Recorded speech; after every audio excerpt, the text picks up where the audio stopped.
स्कंद सच्चिदानंद परात्पर परमात्मा मर्यादा पुरुषोत्तम प्रभु श्री सीताराम जी, अनंत बलवंत श्री हनुमान जी, देवाधिदेव महादेव भगवती अन्नपूर्णा, इस विराट सम्मेलन में दिव्य रूप से समुपस्थित देववृंद, ऋषिवृंद, संत वृंद, अमलात्मा, महात्मा एवं मंचस्थ काशी धर्म पीठाधीश्वर श्रीमद जगत गुरु शंकराचार्य पूज्यपाद स्वामी श्री नारायणानंद जी, ललितपुर से पधारे हुए पूज्य श्री जगत गुरु जी, मॉरिशस से पधारे हुए पूज्य श्री महामंडेश्वर जी एवं सभी श्रेष्ठतम संतवृंद, संगीत कलाकार बंधु, देवी स्वरूपा माताएं बहनें, धर्मानुरागी प्रेमी सज्जन, भगवान के बाल गोपाल सुविट नन्हे मुन्ने बच्चे,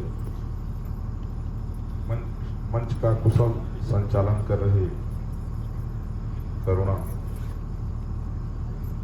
इस कार्यक्रम के आयोजक आप सब लोगों के सहयोग से इस कार्यक्रम का आयोजन विश्व हिंदू सिख महापरिषद के अंतर्राष्ट्रीय उपाध्यक्ष हरिभक्त परायण श्री नामदेव जी,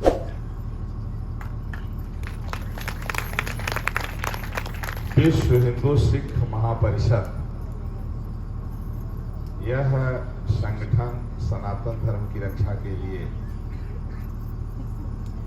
लाखों साधु संतों के द्वारा विचार करके बनाया गया है,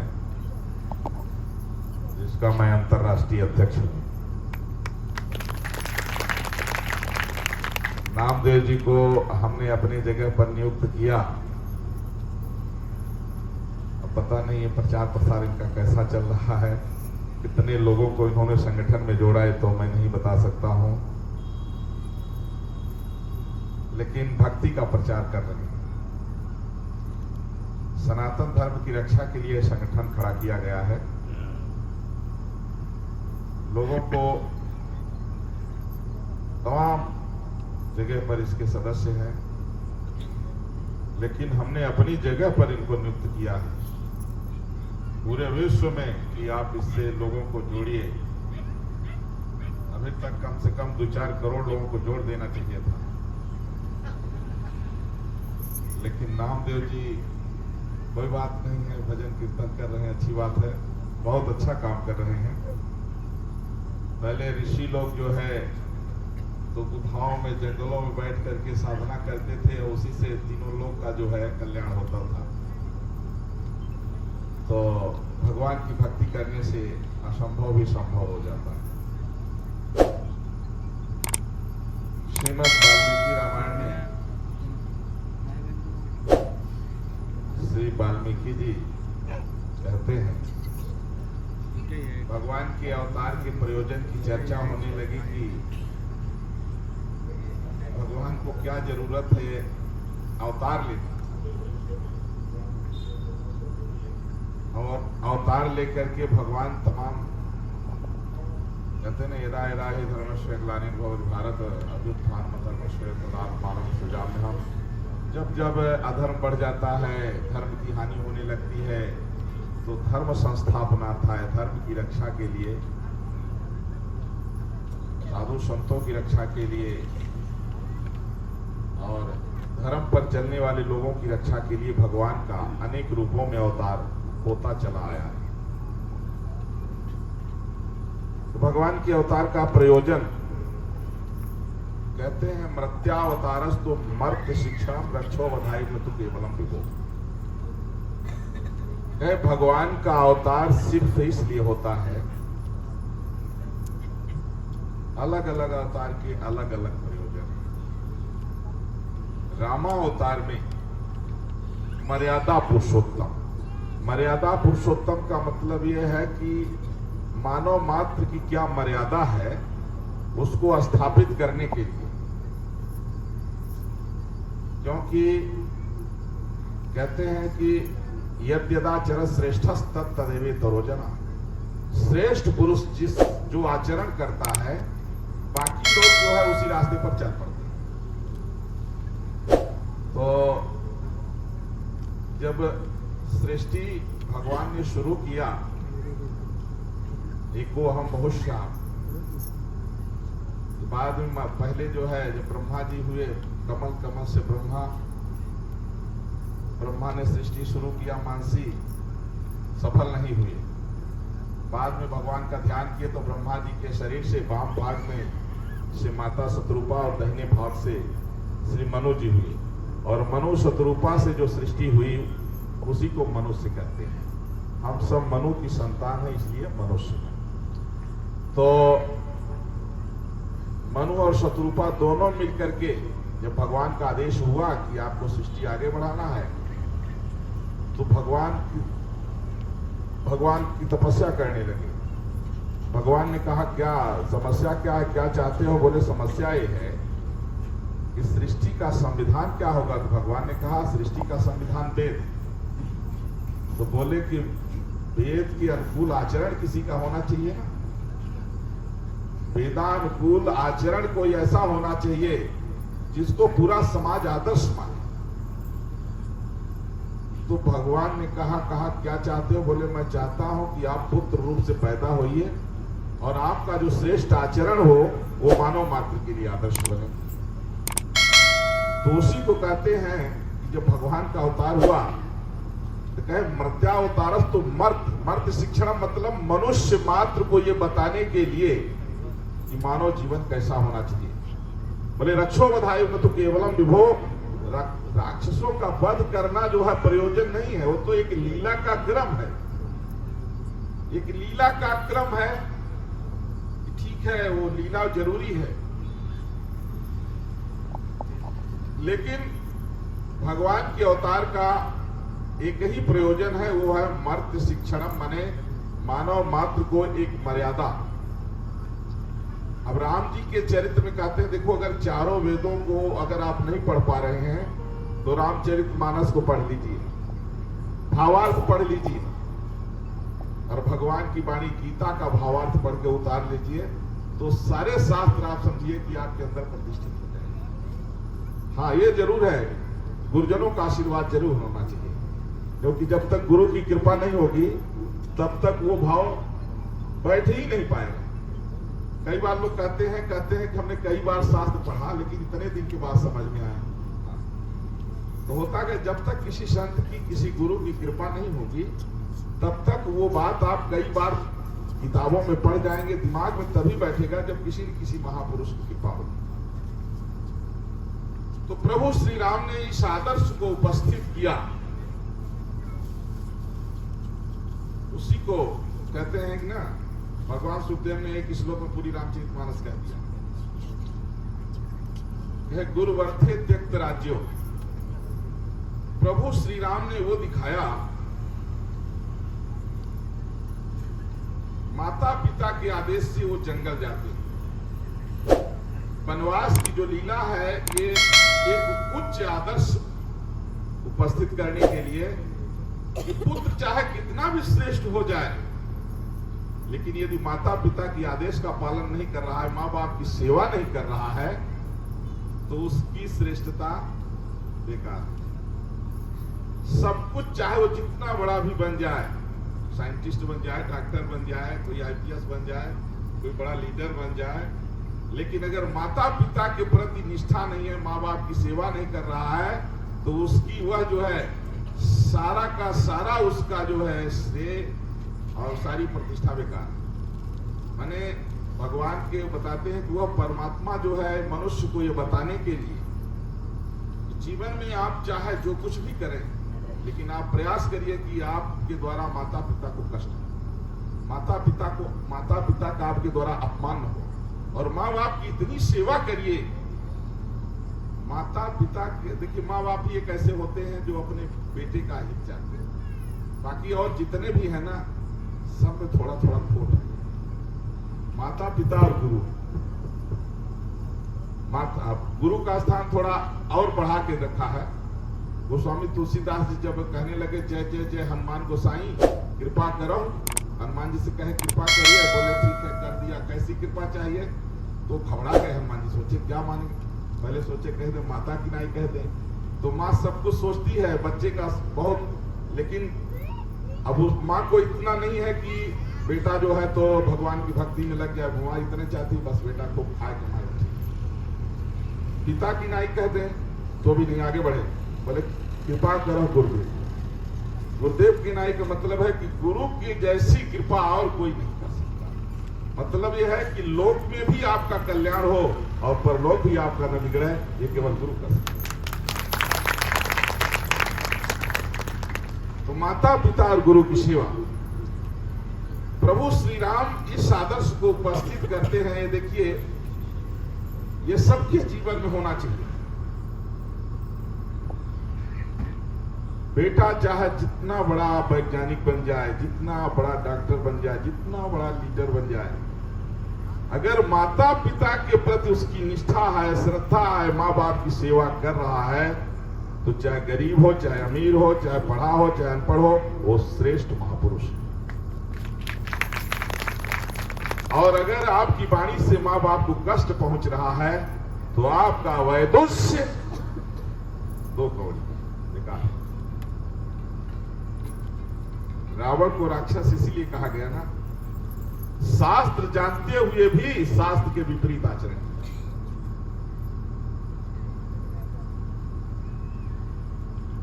तो आपन को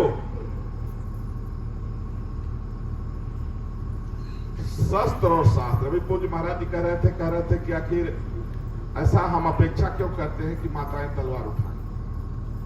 सही बात है, जब बहन राखी में कलाई में राखी बांधती है तो भाई का कर्तव्य है कि उसके रहते बहन को कष्ट दे। लेकिन आप सब जगह भाई पाछे पाछे तो नहीं जाएगा, इतना सक्षम उसको भी होना चाहिए, इतना सक्षम को अपनी रक्षा कर सके।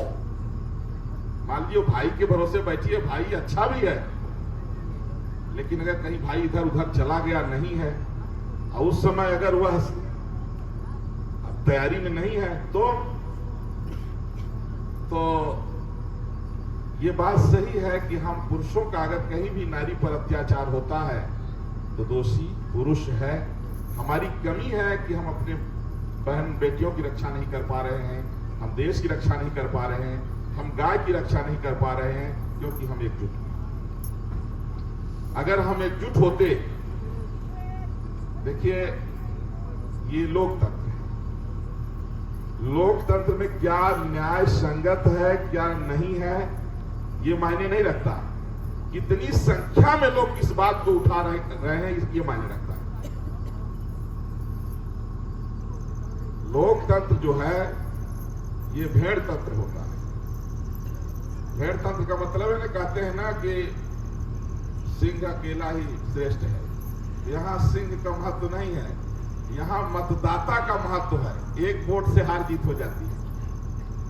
जितने वोटर जिसके हैं, जिसके ज्यादा वोटर है वो नेता है, जिसके कम वोटर हैं चाहे कितना अच्छे वोटर हो, ये थोड़ी है कि बहुत अच्छा ईमानदार वोटर है तो उसका ज्यादा महत्व होगा। वोट तो आपका एक ही माना जाएगा, चाहे प्रेसिडेंट का हो चाहे एक साधारण व्यक्ति का हो।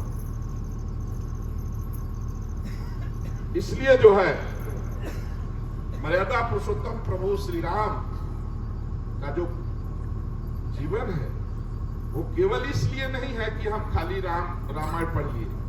रामायण का मतलब है, देखिए राम जी के आदर्शों को जीवन में अगर हम आत्मसात नहीं किए, राम जी के आदर्श, अब देखिए राम जी का एक एक बात, राम जी को जब पता लगा कि बन जाना है बड़ा खुश हो गए, कहे अरे मेरा छोटा भाई अगर राजा बने तो हम जीवन भर जंगल में रह जाएंगे। ऐसा भाई भी कहीं देखा जाए?